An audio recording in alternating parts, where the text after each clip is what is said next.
Here I have opened Adobe Photoshop CC latest version, and it looks something like this when you double click on the Photoshop icon. If you're using an older version like CS5 or CS6, you can skip this. Adobe CC is the modern version of Photoshop.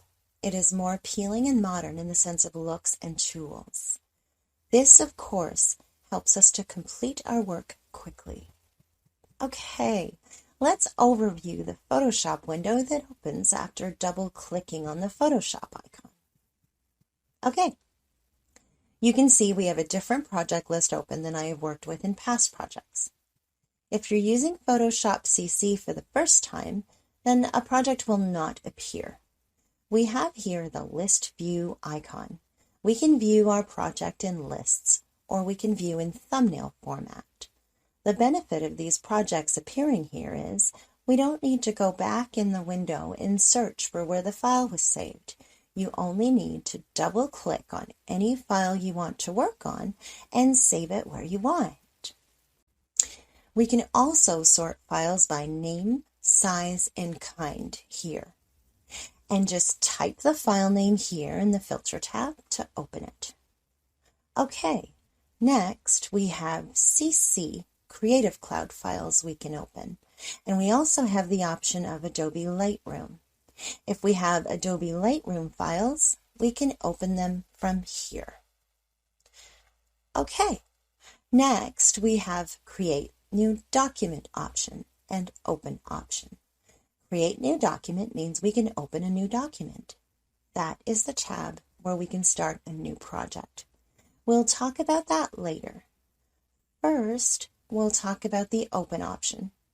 Open option is used to open a Photoshop file or any image or any Photoshop file supported directly from your window. For example, if you click on it, we can now open these pictures by selecting any of them by clicking the Open tab. And also, we can open any specific file from that list option. And that is very, very cool. Okay, let's cancel it. And now, let's click on Create New Document.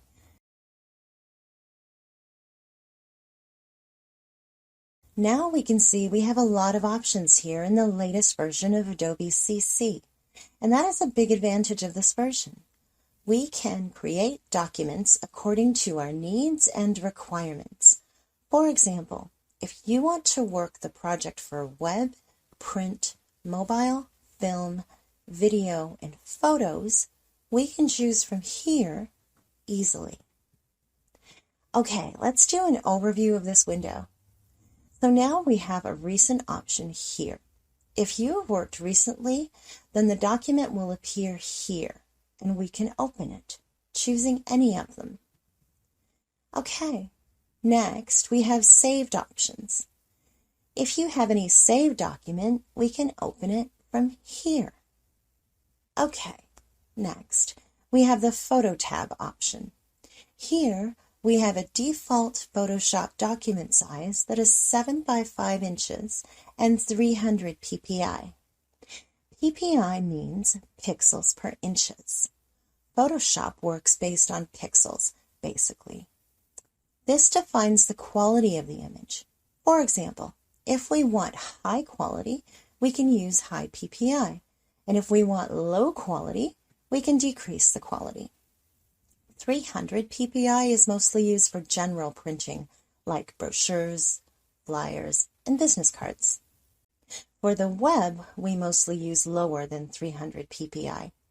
We can also see here the landscape options and portrait size options. You can choose any of them and click on Create to open it. Okay, on the right-hand side, we have the option of preset details. That means we can create new documents according to size requirements or PPI requirements. This is also called a custom document.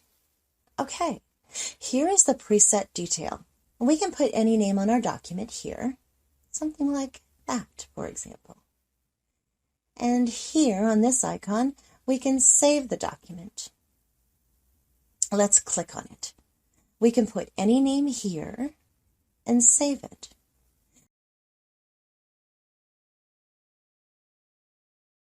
we can see on our document it is now saved in the Save tab, and we can open this document at any time. Okay, now we have a width and height option here. We can put any specific size that we want to open the new document in. We can also choose from size unit, pixels, inches, centimeter, millimeter, anything like that. Okay, next, we have the page orientation option. We can choose any landscape option or portrait option from here as well. Next, we have the artboard option. Basically, artboard means we can create different layers in the document. For example, Notebook has different pages, and Photoshop also has different pages, but they are called layers. Okay, we have a resolution option here. We can adjust a resolution. 300 is best for printing, and 150, 72, or 100 can be used for web graphics, but it can be changed according to our requirements. Okay. Next, we have the pixels per inches or pixels per centimeter option. We can choose any of them. Okay.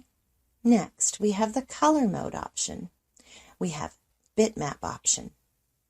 Bitmap basically is used for photographical quality images. It can be very useful. Next, we have the grayscale option.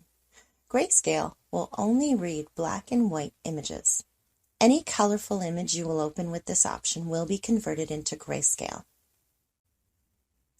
Okay, RGB means red, green, and blue colors. That color mode is mostly used for the web, but we can use it for print also, sometimes. Okay, next we have CMYK color option. CMYK means cyan, magenta, yellow, and key. This color mode is used for printing purposes. Most of the print houses use CMYK color mode, but some print houses use RGB color mode. Next, we have lab color mode. Lab color mode expresses three values: L for the lightness from black to white, A from green to red, and B from blue to yellow. These color combinations are the ones that define lab color mode. This mode is not normally used for print or web, but it can be very helpful to create graphics. Okay, next we have the bit option. 8-bit, 16-bit, 32-bit. These are the color settings. 8-bit is mostly used, but for very high and large-scale graphics like films and movies, 16 and 32 is used. Okay, next we have the document background option.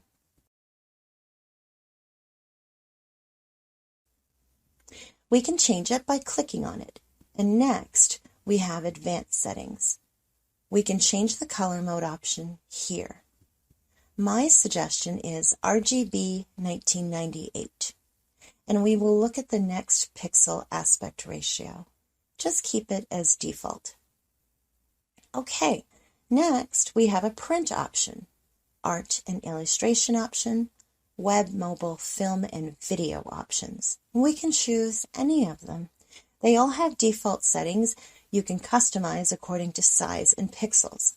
For example, for print sizes, we have letter, legal, A4, A6, and A5 options. Art and illustrator options, poster, postcard size, and next we have web options here. For mobile, we have iPhone screen size graphics options.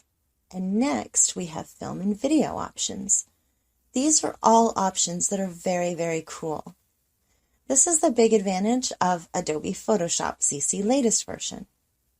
Okay, now you can choose any document, click on Create, and you're ready to start working on your Photoshop document now.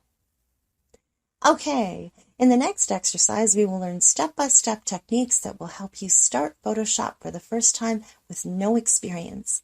These techniques will help you learn what tools are needed to know first, and then you can become a master in Photoshop very easily. Just follow me and give me your attention and listen to our exercise lectures. Thank you, and see you in the next exercise.